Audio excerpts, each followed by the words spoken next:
Bom dia, bom dia, bom dia, bom dia, bom dia, advocacia familiarista. Como diria o Dr. Jorge Rodrigues, Instagram. Bom dia. Bom dia, Fernando.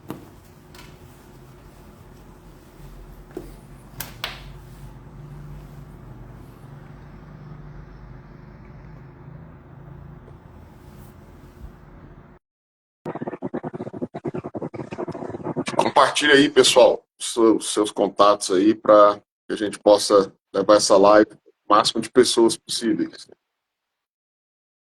Bom dia. Bom dia. Tô compartilhando aqui esse povo para este live. Eu nunca esqueço da live que o Dr. Renato trouxe um especialista em DNAs, e aí depois dessa live eu descobri que eu não sabia nada de DNA. Porque o cara deu uma aula que acho que deixou metade da advocacia de Goiás constrangida. A gente acha que está arrebentando e descobre que está bem aquém do nosso potencial.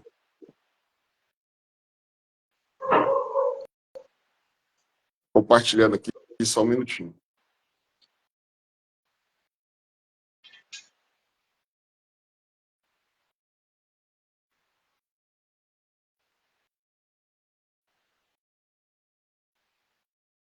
Esperando nosso convidado chegar.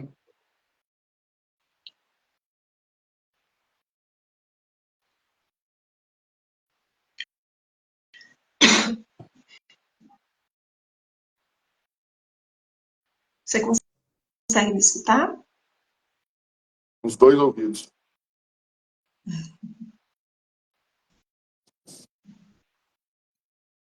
A do Pedro Paulo já chegou.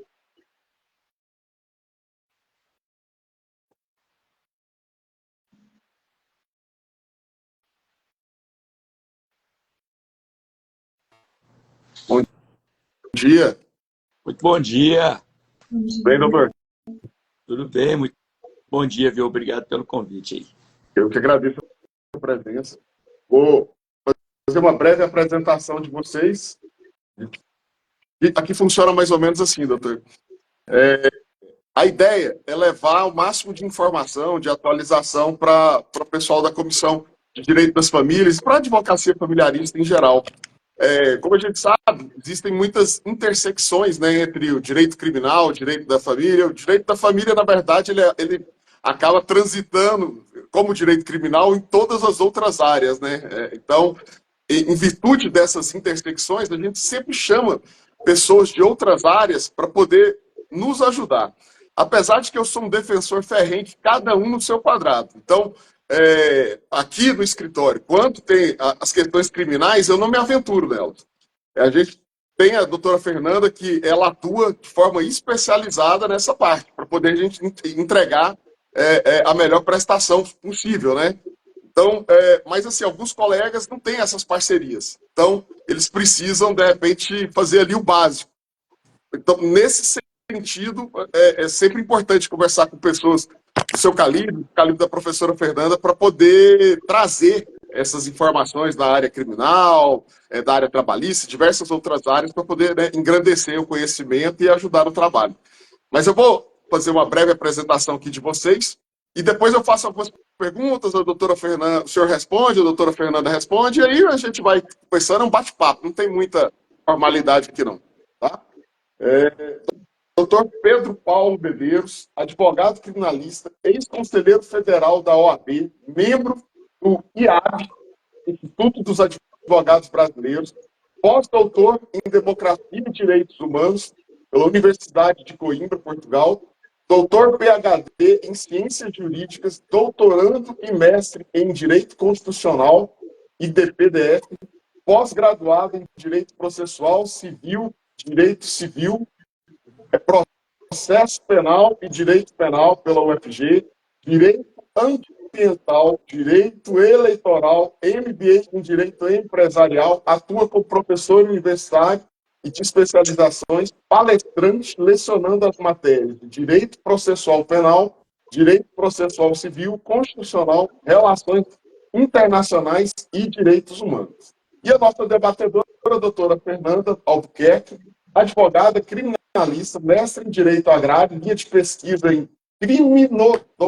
criminodogmática, nunca consigo falar isso não, pós-graduada em Direito Público, Direito Constitucional e Direito Administrativo, na PUC, graduada em Música e Direito, atua como professora universitária e de especializações, ministrando disciplinas de Direito Penal, Processual Penal, Direito Constitucional, Direito Processual Constitucional, orientadora de núcleo de prática jurídica com atuação na área criminal, orientadora de grupo de estudos em direitos humanos, coordenadora de pesquisa de estudos de violência de gênero, palestrante temática de direitos humanos, direito penal, direito processual, e ela esqueceu de colocar que ela também é mentora de jovens advogados. Então, é isso, feita a apresentação dos dois. Vou falar brevemente sobre Stalker, né? Que não é minha praia, como eu disse, sou familiarista. Mas o que nós temos percebido aqui, doutores, é um aumento muito grande do Stalker nos processos de divórcio. A pessoa não aceita o fim da relação e fica perseguindo o outro.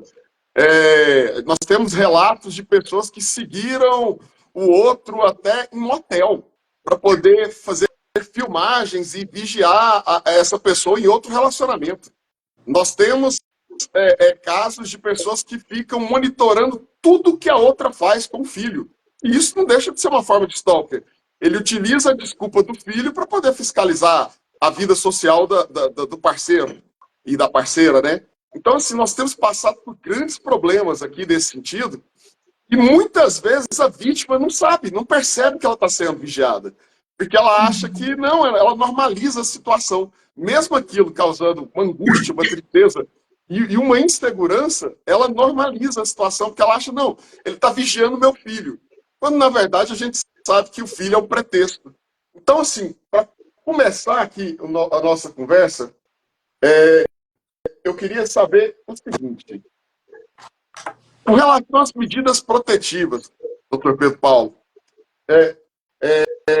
quais as provas, o que o senhor indicaria para um advogado para poder orientar a cliente, principalmente a cliente, que a maioria das vezes são as mulheres, as vítimas, no sentido de quais as provas elas teriam que formar para poder ter êxito na obtenção dessas medidas?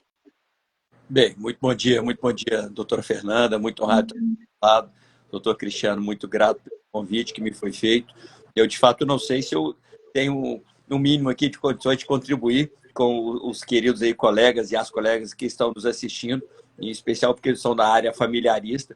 Mas espero trazer um pouquinho da minha experiência na área do direito criminal para que possam, e aí o senhor muito bem diz, doutor Cristiano, acrescentar esse ingrediente de criminal para o contexto, o arcabouço geral, que são os elementos que são necessários para quem atua na área familiarista.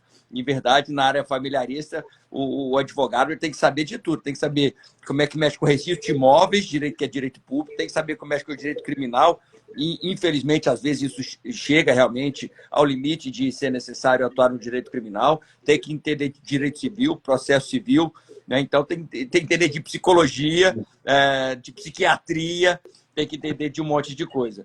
Mas, já indo direto à resposta que você me pede, quais são os elementos que a pessoa que se vê vítima de uma situação em que ela precisa de medida protetiva, e essa pessoa, em geral, é uma mulher, sim, estatisticamente, quem mais precisa de proteção são as mulheres, ela precisa provar, levar elementos, primeiro, a uma delegacia de polícia. Primeira coisa, se uma mulher se vê vítima de uma situação em que ela se vê ameaçada ou afrontada, ou até perseguida, tá?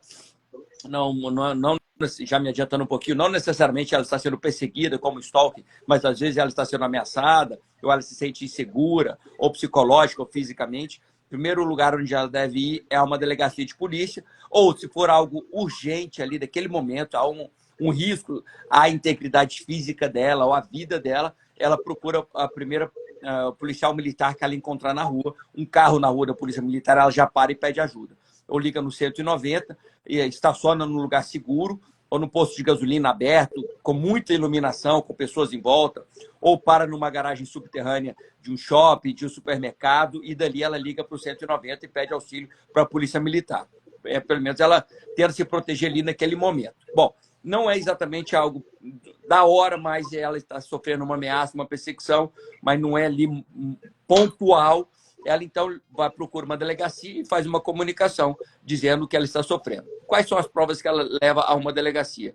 Se ela recebeu mensagens por aplicativo, rede social, ela leva o telefone celular ou o computador para mostrar. O ideal é que ela tenha conseguido fazer uma ata notarial em cartório. Por quê? Para fazer prova em processo civil ou criminal, é necessário que essa prova que ela leva, essa mensagem que ela recebe em rede social, ela tenha sido formalizada, instrumentalizada num órgão que tem fé pública, que é um cartório. Então, ela leva, faz uma ata notarial das mensagens que recebeu, ou áudio, ou escrito, e isso vai ser juntado no processo. Mas não dá tempo. Vai à delegacia, fala o que você está recebendo, a ameaça que você está sofrendo, mostra no celular mesmo, e depois vai a um cartório e faz uma ata notarial, e depois junta na delegacia. Qual é um gargalo que nós temos, um problema?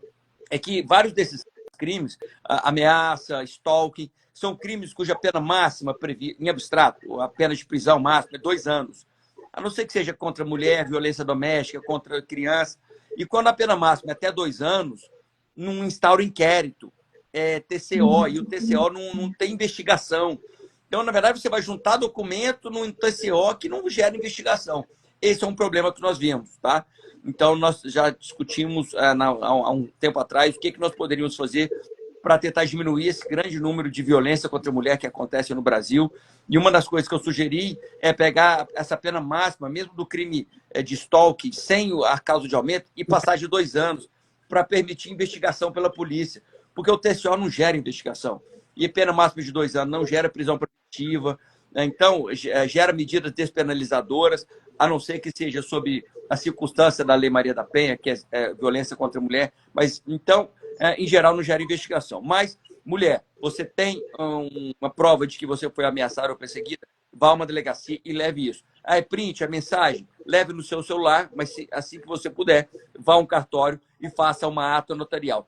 Foram pessoas que ouviram. Nome, endereço dessas testemunhas, celular, leve os nomes também à delegacia. Tente facilitar o quanto antes, porque às vezes o delegado, ou o escrivão, vão, naquele momento, ver a urgência do caso, vão tentar ouvir essas pessoas ali na hora, vai chamar todo mundo, ou na hora mesmo já faz um auto ali, instaura ou um TCO, ou um inquérito, já faz um pedido de medida protetiva, já vai para o juiz e o juiz defere. Tá? E às vezes o próprio delegado já pode deferir, e as situações em que o próprio delegado já tenta deferir essa medida protetiva.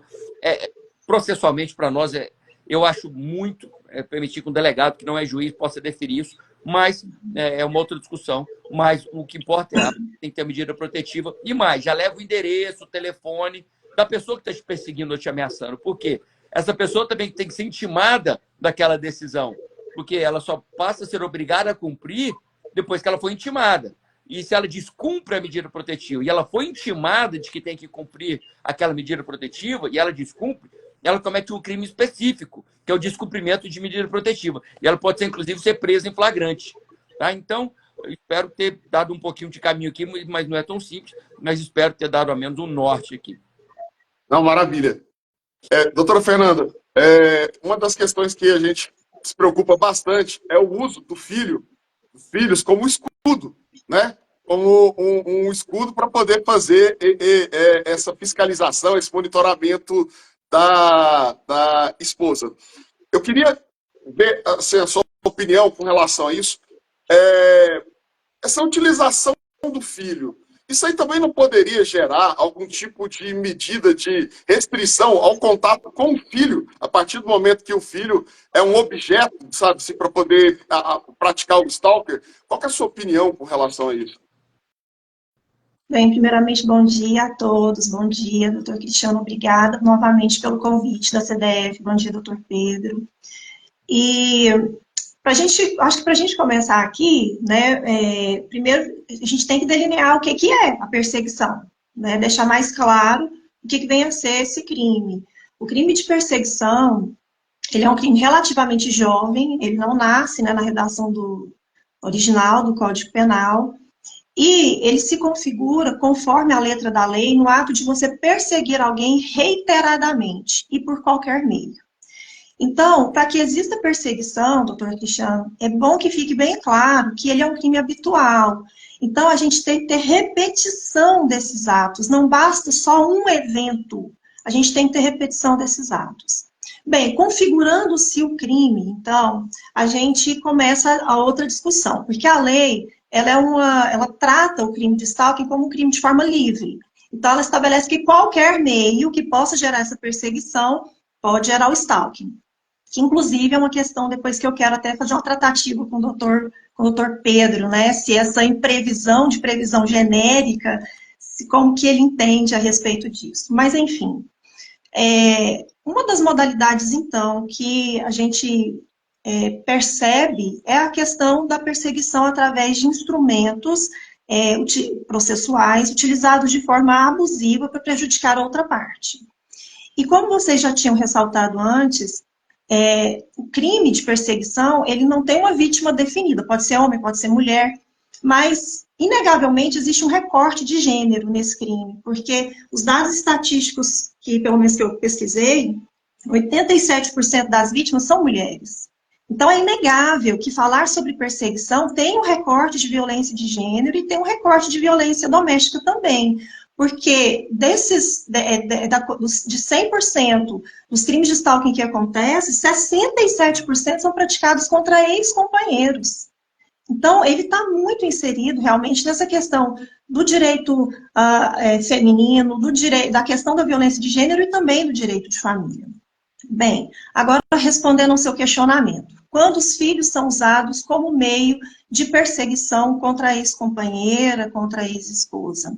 Nós sabemos que, hoje em dia, além da Lei Maria da Penha, que é uma lei que traz medidas protetivas de urgência, só que quando a vítima é uma mulher, nós também temos uma outra lei que também faz tratativas de medidas protetivas de urgência, que é a Lei Henri Borel, que é uma lei destinada à proteção de crianças e adolescentes. Então, quando a gente verifica que existe algum tipo de violência que deixa essa criança em situação de risco, ainda que seja um risco moral, um risco psicológico, que ao que parece é o que vem acontecendo, né, nas ações de família, principalmente no caso de alienação parental e etc., é possível também, assim como o doutor Pedro Paulo fez o trâmite para a proteção da mulher, também é possível você utilizar esses mesmos mecanismos para a proteção dos filhos. Então, é bom que isso fique bem alerta, né? Se nessa relação de perseguição, os filhos também são atingidos, né? E normalmente o são, em especial na questão da violência psicológica, também é possível que se faça uma notificação, também é possível que se peça medidas protetivas de urgência. Inclusive, a Lei Henri Borel, ela dá uma proteção mais célere, ela fala em até 24 horas para a decretação da medida protetiva, e isso pode ser realizado. Maravilha. Só que agora eu trouxe vocês dois aqui propositalmente, porque aí vocês falam o mesmo idioma. Então agora eu quero fazer esse bate-papo aqui, porque eu estava até conversando isso com a doutora Fernanda antes de começar a live. Tem uma live aqui que me marcou bastante, que foi uma proposta pelo meu vice-presidente, doutor Renato, que ele trouxe um especialista em DNA. E eu achava que eu entendia bastante de DNA. Aí depois dessa live eu falei, meu Deus, eu sou um semi-analfabeto com relação ao DNA. Porque era tanta inovação, tantos aspectos importantes, que eu percebia que as nossas perguntas estavam muito aquém do potencial do profissional. Então, foi escolhido a dedo, justamente para promover esse bate-papo, para vocês levarem esse conhecimento específico para a advocacia. Então, vou passar a palavra para a doutora Fernanda, para que ela possa promover esses questionamentos e eu vou fazendo pequenas intervenções.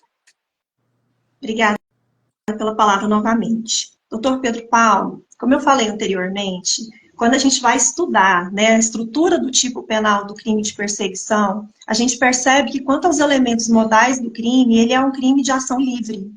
Então, o legislador, quando ele fala qualquer meio, ele deixa uma impropriedade de previsão genérica muito grande. Então, eu queria primeiramente escutar o que o senhor pensa a respeito dessa construção desse tipo penal, se o senhor entende que isso seria muito vago, essa questão do qualquer meio, se isso dificulta, por exemplo, questões de defesa criminal. Bem, vamos lá. Bom, obrigado pela oportunidade. Bom, quando ele coloca o qualquer meio, e aí é um grande gargalo, um problema, eu uso muito a expressão no direito penal, nós não podemos ter normas muito abertas, né? Quando a gente tem uma norma muito aberta, que ela não diz exatamente do que é que ela está tratando, a gente acaba dando margem para eventuais abusos, porque no direito penal a gente, né, costuma dizer que vige o princípio da taxatividade e da legalidade, ou seja, eu tenho que ter uma lei expressamente dizendo qual é a conduta vedada, o que eu não posso fazer, se eu fizer vou sofrer uma reprimenda, sob pena de eu começar a dar margem para o agente do Estado, seja qual for ele, começar a aplicar do jeito que ele quiser a lei. E isso não pode acontecer. Eu tenho que ter algo dizendo exatamente como é que deve ser aplicada a regra, como é que deve ser aplicada a lei. Então, o qualquer meio dá margem para qualquer coisa, você tem toda a razão. Mas também nós não podemos esquecer que quando se colocou qualquer meio, é porque o legislador entende ou entendeu que há várias inovações tecnológicas que nem o legislador consegue acompanhar.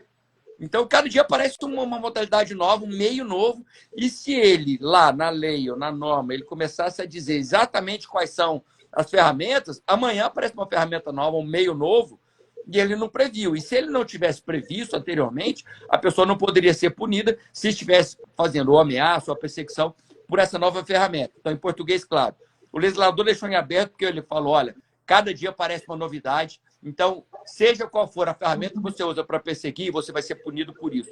E esse é um problema, sem dúvida. Agora, precisa ter uma taxatividade? O legislador, não imagino que não foi isso que ele quis. Ele quis, na verdade, impedir a perseguição ou a ameaça sob qualquer forma, qualquer ferramenta. E cada dia você tem uma novidade. É Telegram, é rede social, já tem gente mandando mensagem pelo Pix, fica mandando Pix de 001 para chegar mensagem quando é bloqueado. E qualquer ferramenta dessas, por exemplo, é uma forma de descumprir uma eventual medida protetiva. Quantas vezes o juiz determina lá? Você não pode chegar ou se comunicar com a vítima ou com a família dela, ou com os filhos. E aí há bloqueio nas redes sociais, mas ele fica mandando pelo Pix, porque a própria pessoa bloqueou. Então, na verdade, esse qualquer meio, eu acho que, na verdade, foi uma tentativa do legislador de abarcar eventuais inovações tecnológicas. E mais, a criatividade humana não tem fim. Então ele pensou nisso. Penso que foi isso.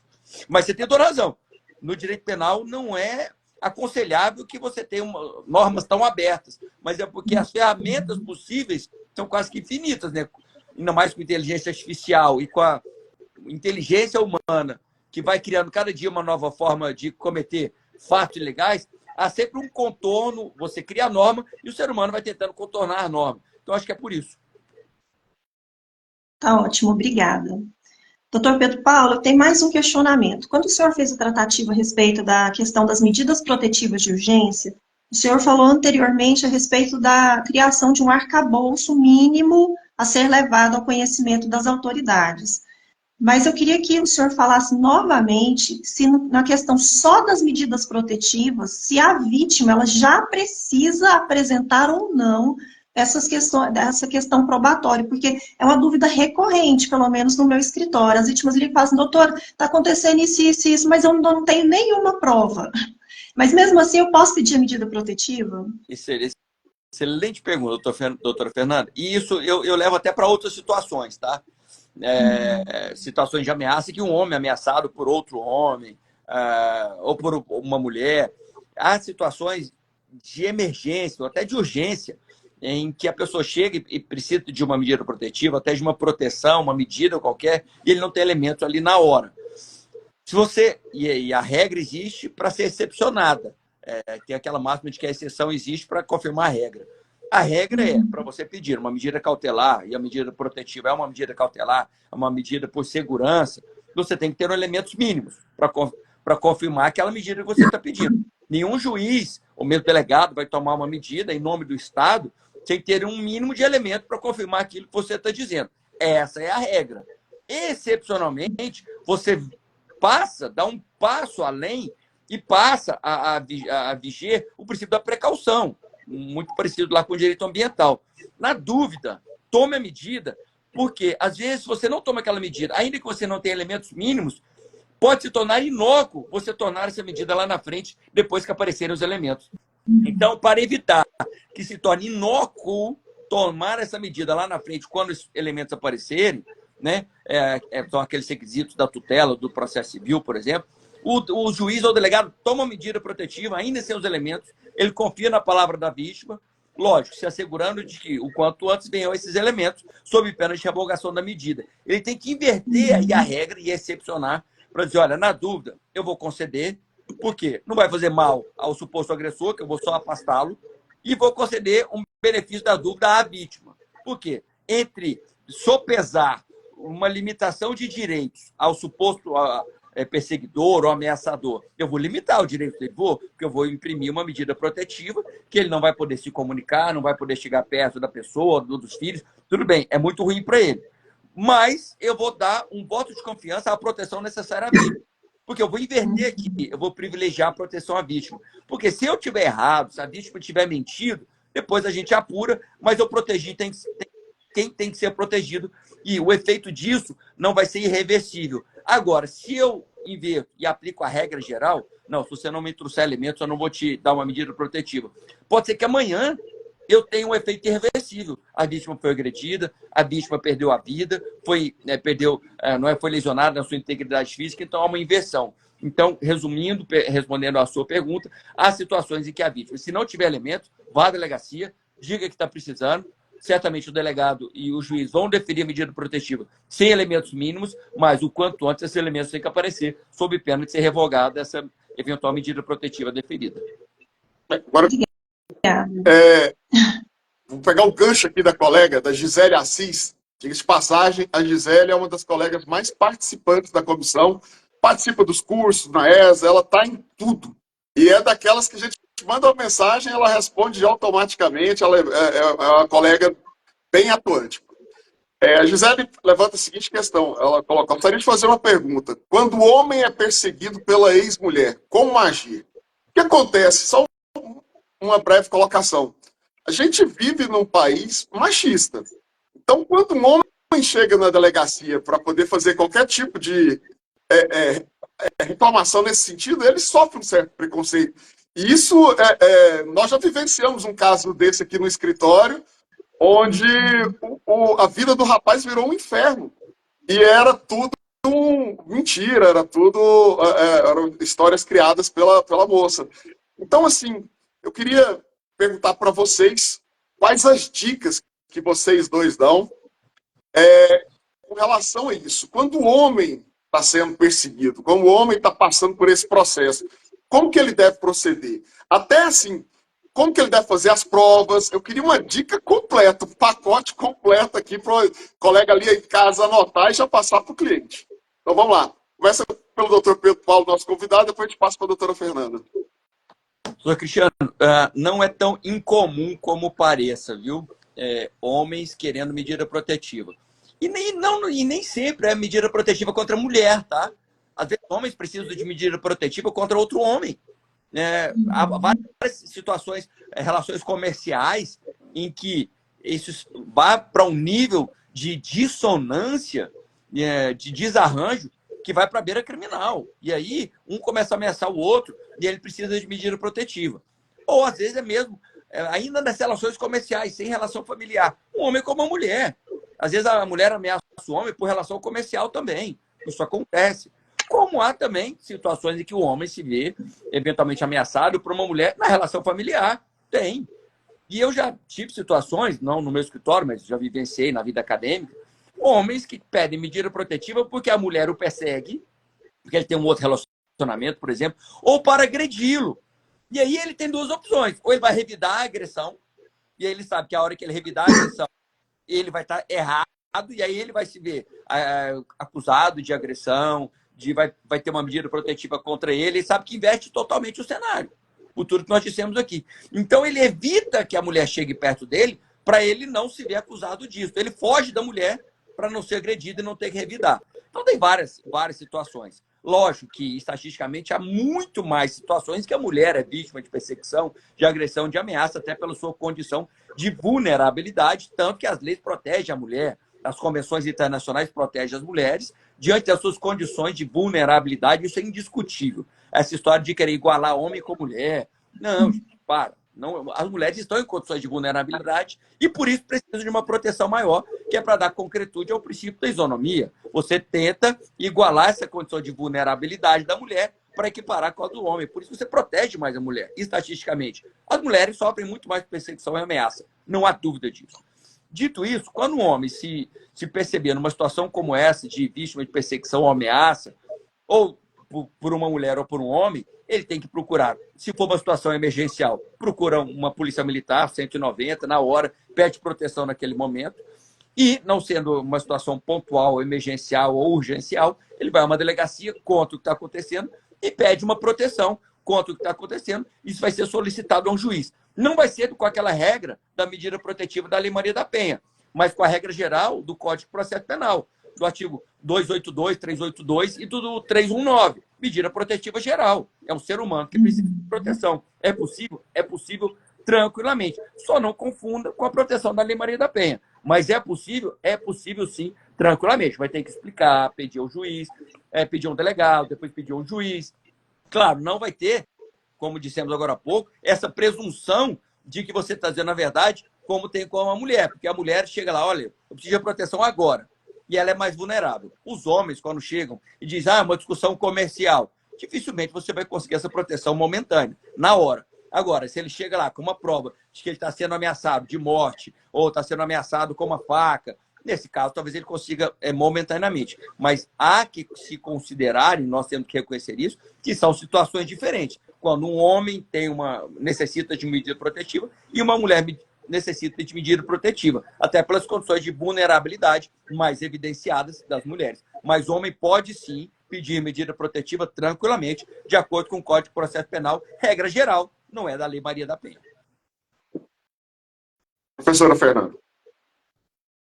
Eu ia fazer exatamente essa ressalva, que o crime de perseguição, como eu já havia falado, ele é um crime que não existe qualidades especiais da vítima. Então, a vítima pode ser homem, pode ser mulher.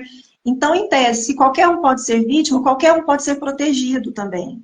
Então, cabe sim medida protetiva, pode fazer o mesmo trâmite, né, procurar uma delegacia, fazer a notificação da perseguição, só que não tem os benefícios da Lei Maria da Penha, se a vítima for homem. Mas que ele tem direito de ser protegido, é óbvio que sim, porque acima de qualquer outra condição, existe a dignidade da pessoa humana envolvida aí.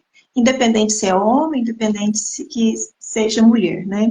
Eu queria aproveitar aqui, e já que a gente está falando dessas questões de homem, de mulher, a questão da violência processual, a gente sempre traz para o lado feminino por causa dos dados estatísticos, né? O sistema jurídico, doutor Cristiano, ele sempre, não só na seara do direito de família, mas também na seara do direito criminal, o sistema jurídico, ele sempre foi um elemento reprodutor da mitigação da dignidade feminina. Então, por exemplo, era, né, um tempo atrás ainda mais, muito comum a gente fazer uma audiência, por exemplo, de crime de estupro, e a condição de vida sexual, as escolhas de vida sexual da vítima serem levadas em consideração na audiência, haver constrangimento e tal.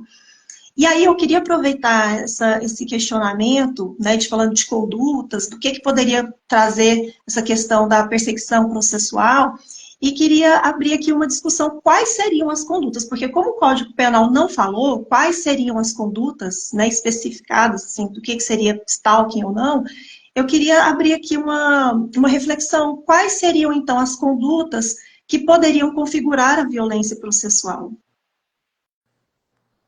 Queria passar a palavra para o doutor Pedro Paulo. Tá bom, bom, obrigado. Bem, o que a gente chama de essa violência processual, algo que até algum tempo atrás as pessoas nem costumavam falar muito, né? Mas hoje já é muito evidenciado.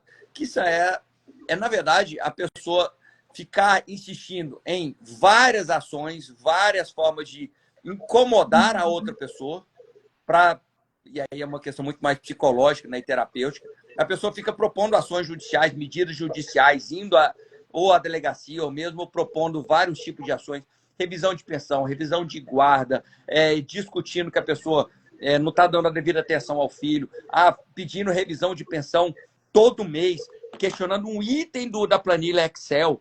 Bom, mas esse item aqui, olha, na verdade, ele comprou o estojo para a escola da criança, mas o estojo que ele comprou, na verdade, não era exatamente isso, pagou R$10 a mais.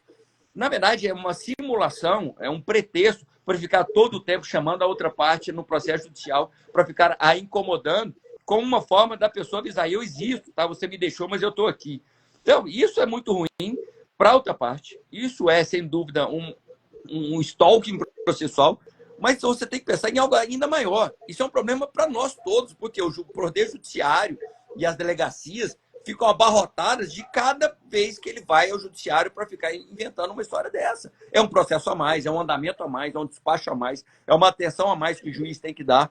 Então, na verdade, é isso. É uma forma de ficar incomodando a outra pessoa para avisar que ele existe, né? E ficar tentando trazer um problema para outra pessoa como uma forma como que eu vou dizer, de esvaziar aquele seu sentimento de rejeição, de frustração. Na verdade, é isso, né? Eu acho que quem tinha que estar aqui para falar um pouquinho com a gente era meio que um psicólogo mesmo, um psiquiatra, um terapeuta, que é uma questão psicológica mesmo, de dizer para a gente o porquê que isso sobre o qual nós estamos falando acontece. Aí é muito mais um psicólogo para trazer isso aqui para a gente, para dizer: olha, a razão é rejeição, frustração, e aí isso se concretiza no que a gente está falando aqui. É verdade, aqui no escritório, a gente já teve casos assim de, em um dia, transitar em julgado uma sentença de um determinado processo, e no outro dia, o ex-marido ingressar com outra ação, com o mesmo pedido, falando das mesmas coisas. Então, assim, realmente, a utilização do sistema jurídico como uma forma de perseguição. Eu tenho aqui o questionamento da doutora Gilene Bezerra. Eu vou falar um negócio. Eu sou muito abençoado. Eu estou presidindo a Comissão de Direito das Famílias e a doutora Roberta Muniz, presidente da Comissão de Direito da Criança e Adolescente, me deu uma sugestão: crie subcomissões. E eu criei essas subcomissões e eu fui muito abençoado na escolha. A doutora Gilene é uma delas. É uma pessoa que trabalha muito, ajuda muito a nossa comissão. Então, assim, eu acho que a gente tem que dar as broncas no privado, né? Mas tem que elogiar em público, porque quando merece, precisa ser elogiado. E a doutora Gilene perguntou aqui: pode ser em qualquer delegacia ou precisa ser uma delegacia específica? Ou basta o homem falar que precisa de uma medida protetiva? Foi a pergunta da doutora Gilene. Doutora Fernanda, vai lá ou eu? Doutora Fernanda, por favor. No caso de mulher, onde existe delegacia especializada, vai para especializada. Onde não existe especializada, vai na delegacia geral, tá? Uma outra questão do homem. O homem, meu filho, não tem demanda para o homem. Aí vai para a delegacia comum mesmo, né? O crime é de menor potencial ofensivo, né? E vai para a delegacia comum. Uma pergunta aqui do Dr. Fábio Campos, meu ex-vice-presidente para subseções, que nos abandonou, mas mesmo assim namora dentro do meu coração. Dr. Fábio pergunta: o ex-marido pegar um laudo psicossocial dentro do processo de divórcio e levá-lo a uma delegacia para fundamentar uma difamação contra a mulher é uma forma de stalking? Sim, qualquer notificação que possa envolver questão de processo, de ação, pode ser considerado. Tá. Temos aqui mais uma. A Michele. E por que o judiciário permite a continuidade desse comportamento, já que é recorrente? Essa eu quero fazer uma colocação. Nós temos por hábito aqui na comissão visitar todos os juízes de família semestralmente. E esse é um ponto que nós temos colocado para o juiz de família. Por que a violência processual não é combatida assim, de pronto. Quando a gente mostra que tem isso que o doutor Pedro Paulo falou, pequenas questões ali que são sendo debatidas, coisas que são recorrentes, já foi resolvida num processo e volta de novo. A tal da prestação de contas de alimentos, né, que isso é uma coisa até meio absurda. Então, assim, nós mostramos isso para o juiz. A gente tem casos aqui que tem agravo em tudo. Em tudo. Tudo tem embargo, agravo. É uma loucura. Então, nós mostramos isso para o juiz e o juiz fala, é um direito da outra parte. Eu penso que sem a aplicação do protocolo de gênero, aí já entrando no que o doutor Pedro Paulo falou, nessa busca pela equidade, tendo a consciência de que a mulher precisa dessa proteção extra, em virtude dos números, em virtude de tudo, se os juízes não aplicarem o protocolo de gênero na sua essência, isso vai se propagar, isso vai se eternizar. Porque abre esse espaço para discutir dentro do processo, há uma revitimização, porque a pessoa vai ter que gastar com advogado, vai ter que gastar com tempo, vai ter que ficar ali naquela preocupação toda. Então, assim, eu queria que vocês falassem, perguntando aqui primeiramente o doutor Pedro Paulo, como que o judiciário deveria proceder para acabar com isso? Sabe assim, qual que é a sua sugestão para os juízes, para minimizar, pelo menos, esse problema? Essa é para mim? Começando por você. Tá bom, tá bom. Bom, vamos lá. Em verdade, eu sei que o Conselho Nacional de Justiça, a Corregedoria aqui no estado de Goiás tem feito isso, tem os núcleos, inclusive, de discussão, tem sido feitos vários tipos de orientação ao juiz, não só ao juiz, mas também aos servidores. Eu sei que ao Ministério Público, na Polícia Civil também isso tem acontecido, para que os servidores públicos tenham esse aprendizado e se acostumem com esse tipo de atendimento, até para haver essa proteção e como aplicar esse protocolo de gênero. Eu sei que isso tem acontecido, porque é uma preocupação geral, tá? De que haja esse tipo de tratamento específico e, de novo, não é tratamento especial, é um tratamento necessário para situações necessárias e diferenciadas.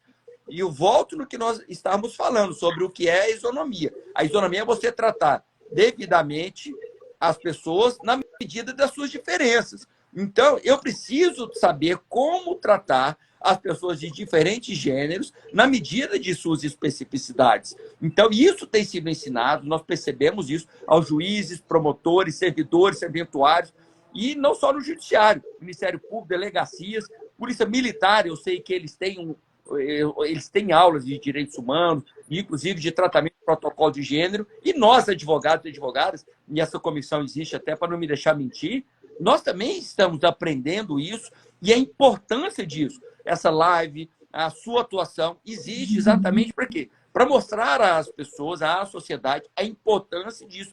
Há algumas décadas ou alguns anos, nem se falava disso, mas ainda bem que a sociedade vai evoluindo e nós vamos percebendo a importância de entendermos que há necessidade de tratamentos diferenciados em acordo com os gêneros. Então, nós temos que ir divulgando e disseminando isso para que as pessoas cada vez mais apliquem isso, cada um no seu dia a dia. E os serviços públicos, que são o Estado, com muito mais razão, porque há uma previsão constitucional de que todos serão tratados com dignidade. E tratar com dignidade é tratar cada um de acordo com a sua necessidade específica e própria. É engraçado, antes de passar a palavra para a doutora Fernanda, vejo um pensamento, que até eu já tive esse pensamento, muitas vezes, e a gente precisa, nós homens precisamos nos vigiar para a gente não cair nessa armadilha. Tipo assim, mas aí tá tendo direito demais para as mulheres e tal. Não é bem assim. À medida que a gente estuda, principalmente estuda as questões do protocolo de gênero, a gente vê que existe um abismo.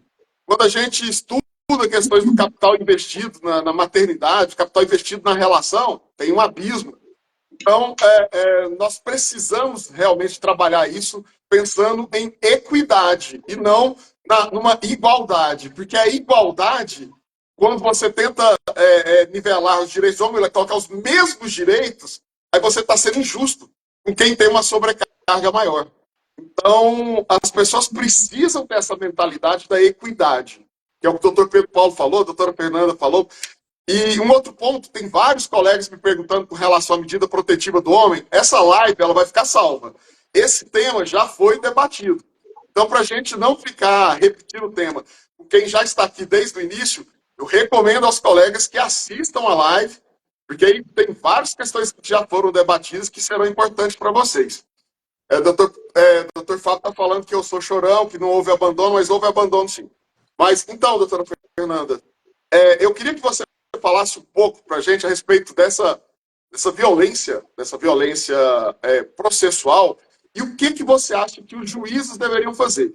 E só um outro pequeno ponto, com relação ao que o doutor Pedro Paulo falou do estudo do protocolo de gênero em todas as camadas, né?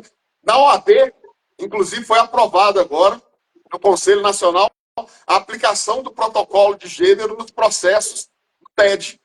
Então, agora, nos processos de julgamento do TED, já teremos essa análise. E aí fica uma dica para os meus colegas advogados. Se o colega da parte adversa começar a atacar a mulher, a sua cliente, pode denunciar. Você pode denunciar, porque, na verdade, nós não temos que ficar atacando a outra parte ali. A gente não tem que ficar diminuindo a outra parte, fazendo uma questão, transformar um processo em algo degradante. A gente não precisa fazer isso. Os processos de família, isso é até inadmissível. A gente tem que apresentar questões técnicas. Então, se há um ataque, aquela coisa assim direta, pode haver uma denúncia. O doutor Pedro Paulo levantou a mão, então, por uma questão de ordem. É só fazer uma consideração. Você tocou num ponto que eu lembrei aqui, né, até porque atuei muitos anos aí no sistema OAB, que é o seguinte: o advogado, na verdade, a parte, ressalvados os casos em que a parte é advogada e atua em causa própria, 99% das vezes ela é representada por um advogado e não é ela própria que escreve. O advogado tem que fazer, a advogada tem que fazer esse filtro. O advogado ou a advogada não pode se prestar a esse serviço de ele ficar fazendo petição violando isso. Tem advogado que coloca na petição ofensas, acusa, xinga, faz e se dá o trabalho de fazer essa perseguição processual. Porque assim, a parte não vai ficar fazendo perseguição processual sem um advogado. Ela não consegue, ela não tem um token para peticionar. Então, tem um advogado que se presta a isso, sabe? Então, nós temos que também, nós, colegas advogados e advogadas, também temos que fazer esse filtro. Nós temos que proteger e tentar evitar que as situações ou as dissonâncias entre as pessoas, e isso é natural da vida, se tornem ainda maiores do que já são. A gente tem que tentar acalmar as coisas e colocar dentro do processo, mas sem piorar as coisas. O advogado ele tem esse papel. Então, muito me assusta, eu fico muito chateado com alguns colegas advogados que fazem petições xingando a outra parte, acusando a outra. Uma coisa é você acusar de situações reais que são relevantes à discussão no processo, beleza? Fora isso, só xingar por xingar, colocar advérbios, adjetivos desnecessários relativos à outra parte. Isso quando não fala do outro colega advogado. Xinga o outro advogado, ou xinga o juiz. Não, gente, isso é uma... Bom, primeiro que isso é educação, a gente aprende em casa. Segundo, que não vai você fazer ganhar mais ou menos ação. E terceiro, que você vai criar um péssimo precedente, um péssimo ambiente no judiciário. Então, bobagem. Coloque o caso como ele é. Se a outra parte fez algo errado, coloca como é. Mas não exagera no advérbio, não exagera no adjetivo, muito menos ofenda o seu colega advogado ou advogada, não ofenda a outra parte.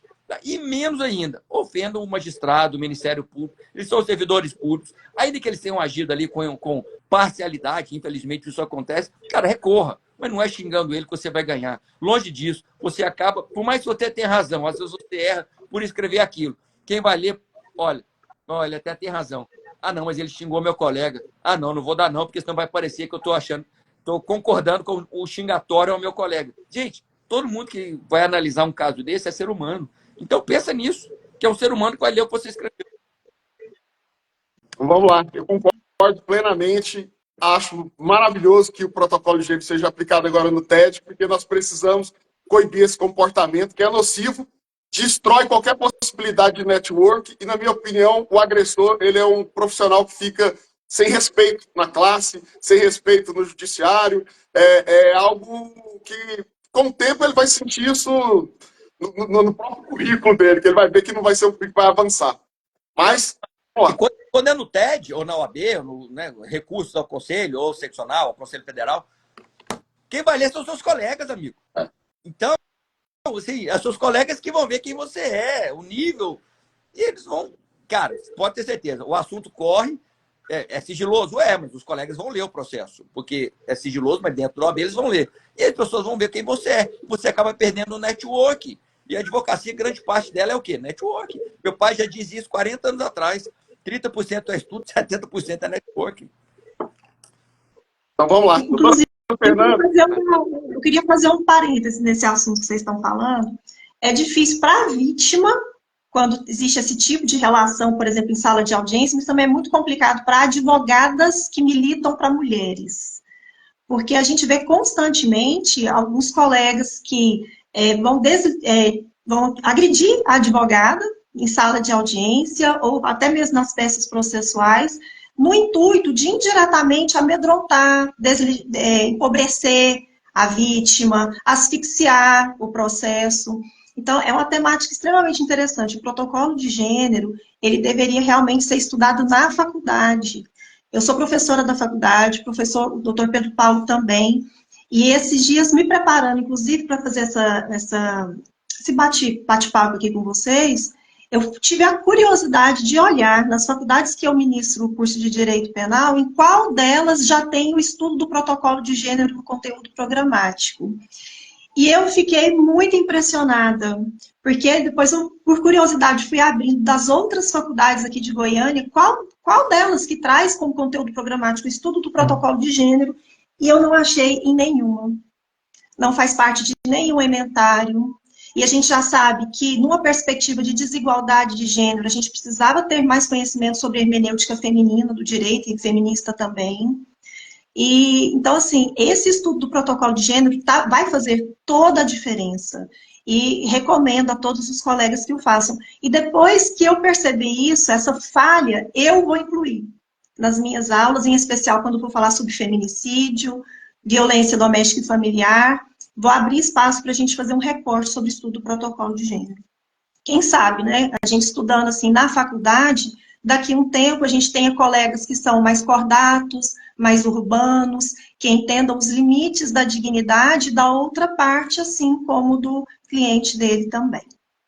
Bem, eu queria tomar uma liberdade, a gente estava falando sobre a pergunta da Michele. Eu acho que a gente conversou, e acabou que a gente não chegou ao ponto. A Michele pergunta para a gente assim, por que o Poder Judiciário ainda aceita esse tipo de situação? E aí, o doutor Cristiano tinha me passado a palavra, e eu gostaria de tentar, pelo menos, começar a responder isso daqui. Sabe, Michele, o direito, em especial o direito penal, é uma ciência cultural, né? Então, esse crime de perseguição, como o doutor Pedro Paulo falou, há um tempo atrás, a gente nem pensava nisso. Não era uma figura típica, não era considerado crime, era algo naturalizado, né? Inclusive, quando foi se tornar crime, a gente escutava muitas pessoas falarem assim, nossa, que mimimi, que coisa desnecessária, isso não traz abalo psicológico, a pessoa tem que ser forte para enfrentar. Então, tudo é uma construção, né? Primeiro foi a tipificação do crime, agora a gente tenta a implementação desse crime. O que a gente não pode parar nunca, principalmente enquanto advogados, é de trazer à baila, suscitar esse tipo de situação para que a gente consiga, então, tentar, pelo menos, minimizar essas situações que acontecem nos processos, em especial nos processos de família, né? E eu queria também aproveitar esse momento para estar falando do protocolo de gênero e parabenizar o doutor Cristiano, né? A Comissão de Direito das Famílias, ela vem realizando um trabalho maravilhoso. Então, quando eu falo que a gente precisa estudar o protocolo, fiquem de olho na programação que é oferecida pela Comissão de Direito das Famílias. Vem se dedicando muito a esse assunto. Parabéns, doutor Cristiano. Agradeço os elogios, e até com relação a isso eu queria lançar um desafio para todos os colegas que presidentes de comissão. Protocolo de gênero, ele não tem dono. Ele não tem uma comissão específica que seja dona dele. Então, o protocolo de gênero, por ter intersecções, por todas as áreas têm essas intersecções, nós temos que tratar o protocolo de gênero da Comissão de Direitos Humanos à Comissão de Aviação. Em todas as áreas, a gente tem que falar sobre protocolo de gênero e sobre como o advogado deve agir, como o advogado deve cobrar a aplicação do protocolo de gênero. Então, assim, o meu desafio que eu deixo aqui para todos os presidentes é: falem sobre o protocolo. Nas suas reuniões, tem uma reunião específica sobre isso, para poder doutrinar as pessoas, para que elas entendam, porque elas têm a curiosidade de procurar. Porque se não for assim, se não for um movimento que realmente a gente passar de um para o outro para tomar corpo, vai demorar muito. E aí começa a ficar aquela questão que a gente vê muito no Brasil: isso não pegou. A lei que não pega, a situação que não pega, né? E a gente não quer que esse protocolo não pegue, a gente quer que esse protocolo siga adiante. Então, a minha sugestão para todos os presidentes de comissão é: façam reuniões, incentivem, levem isso adiante. Nós temos uma subcomissão para tratar disso. A doutora Beatriz Maia faz um excelente trabalho. Já trouxemos a doutora Ivana Farina 2 vezes aqui, um seminário e um workshop para ela poder falar. E a procura não é tão grande quanto a gente espera. A gente faz um evento online, a gente esperava um negócio gigantesco. E mostra que a advocacia ainda não entendeu a importância do protocolo. Então fica aí esse meu recado e meu desafio a todos os presidentes de comissão. Mas, doutor Pedro Paulo, vamos aqui para a última etapa, que nosso tempo está quase acabando. Eu queria ver com vocês o seguinte: aquela dica especial para o advogado que se deparou pela primeira vez com esse caso.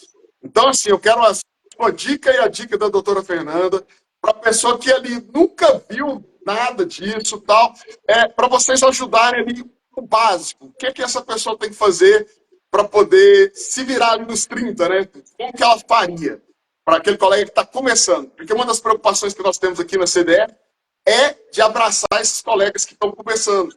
Porque a maior dificuldade na profissão é deles. E a gente não pode deixar essa turma desamparada.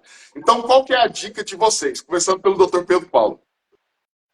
Eu só não entendi o começo. A pessoa que se depara com... O colega que está em início de carreira. Ajuda ele assim, a enxergar o crime de stalking e ele tomar os procedimentos. Assim, o que ele... Sabe, assim, a essência do negócio, para quem está começando. Bom, então vamos lá. Bom, a doutora Fernanda, ela falou mais cedo quais são os requisitos do crime de stalking. Então, a primeira coisa, para você saber se é stalking ou não é, primeira coisa, é uma coisa pontual. Se for pontual, não é stalking, tá?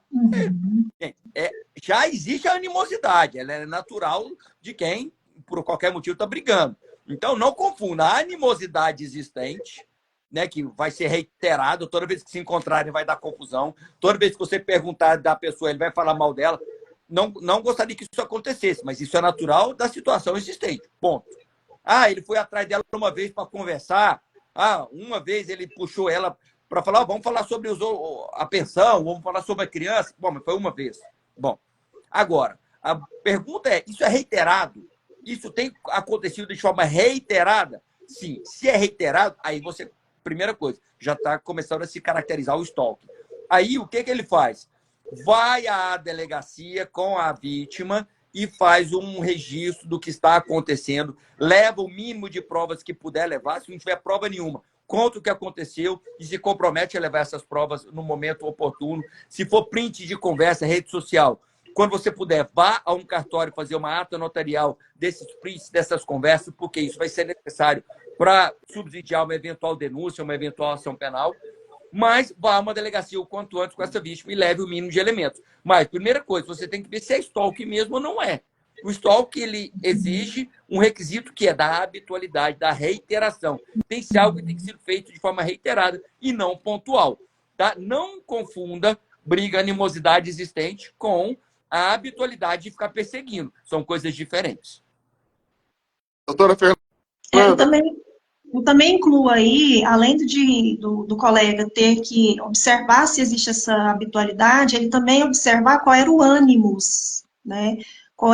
Se existia realmente esse dolo da perseguição, do ato de perseguir, do ato de provocar essa violação à incolumidade psicológica, à incolumidade pessoal. da vítima. E uma outra coisa que essa semana, você perguntando dica, aconteceu no nosso escritório, e eu deixo a dica para os colegas. Uma senhora entrou em contato comigo, vítima de perseguição, do ex-marido e da família dele também. E aí ela falou assim, doutora, a época que eu ingressei com o meu divórcio, o meu advogado falou para eu deixar isso para lá e tal. Só que eu não me sinto bem com isso. Eu queria ainda ver se é possível investigação, eu quero uma medida protetiva, eu tenho medo da família dele, do meu ex-marido, e nós fomos olhar, já tinha passado o prazo para representação. Então, colegas, fiquem de olho, se no meio de um processo de direito das famílias você está vendo acontecer a prática da perseguição, tome cuidado com o prazo para representação. Porque pode ser que você, ao invés de estar ajudando a sua cliente, você está mitigando, reduzindo um direito que ela vai ter que ela vai perder lá na frente. E uma outra questão, quando isso for online, muitas pessoas usam o Telegram, ele tem aquela mensagem que apaga, desaparece, não fica nem o rastro dela ali. Então, o que é que eu sugiro? Eu sugiro às pessoas que coloquem gravador de tela. Aí recebeu a notificação, antes de abrir a imagem, aciona o gravador de tela, porque aí vai deixar registrado. Doutora Fernanda, você deu a informação, mas não falou o prazo. Está todo mundo aqui, os familiares, estão tudo desesperado, perguntando qual é o prazo. É prazo normal, mesmo semestral. Está lá no parágrafo 3º do artigo. Tá bom, é porque para o familiarista, doutora Fernanda, o Código Penal é um desafio. Então, assim, ou explica direitinho e fala tudo bonitinho, ou a gente entra em colapso. Aí fica complicado. Mas, olha, Tá certo. Pessoal, Então, eu gostaria muito... Pode falar. Deixa eu falar uma coisa. Para nós criminalistas, quando vem falar para mim também de alimentos gravídicos, pensão alimentícia, prazo para isso, separação, é a mesma coisa, tá? Eu também fico louquinho da Silva. E para mim é quando a pessoa chega e fala assim, doutora, mas e aí? Cabe medida protetiva na ação de família? Que é também uma temática muito interessante, viu, doutor Cristiano, depois que o senhor trazer aqui. Eu também queria fazer um complemento. No início da live, o doutor Pedro falou assim que a vítima pode recorrer ao 190. Eu queria deixar mais duas dicas, além da que o doutor Pedro Paulo deixou e o que o senhor falou a respeito do gravador de tela. Mulheres que estão em situação de divórcio, em divórcio litigioso, estão se sentindo perseguidas, devem, além de ter um gravador de tela, deve também ter um gravador de voz para chamadas, tá? Isso pode ajudar. E também coloquem à sua disposição, né, à disposição das suas clientes também, um aplicativo que é um aplicativo de órgão público, chama Mulher Segura.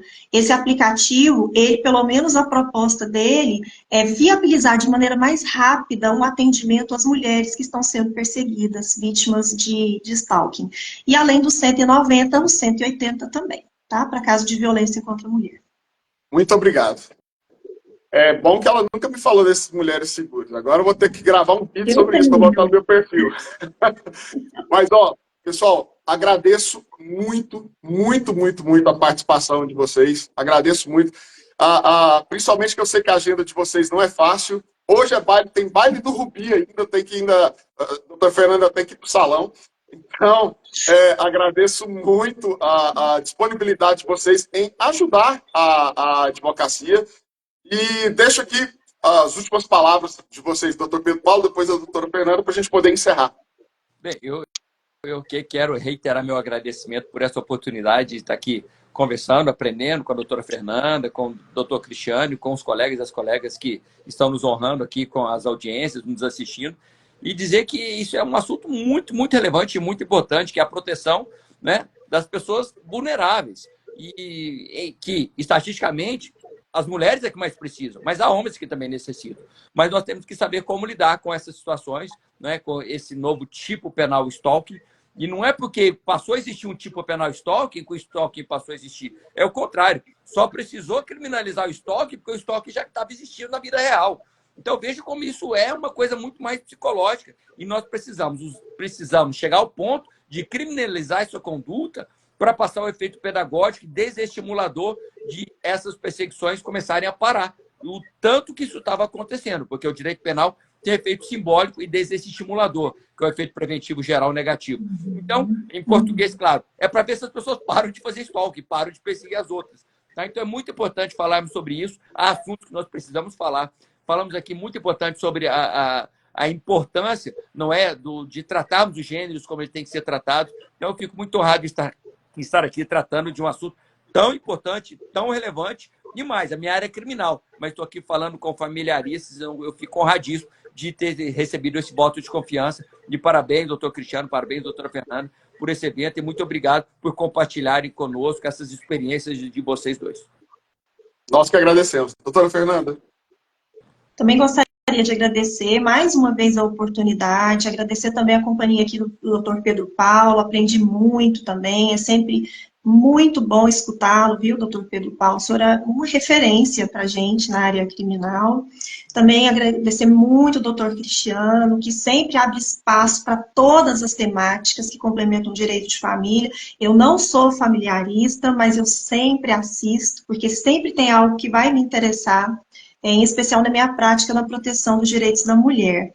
E para os colegas eu queria deixar uma dica, assim, uma sugestão, que a gente não trate os processos como arma de guerra, mas sim que a gente trate o processo como meio de esclarecimento de verdade.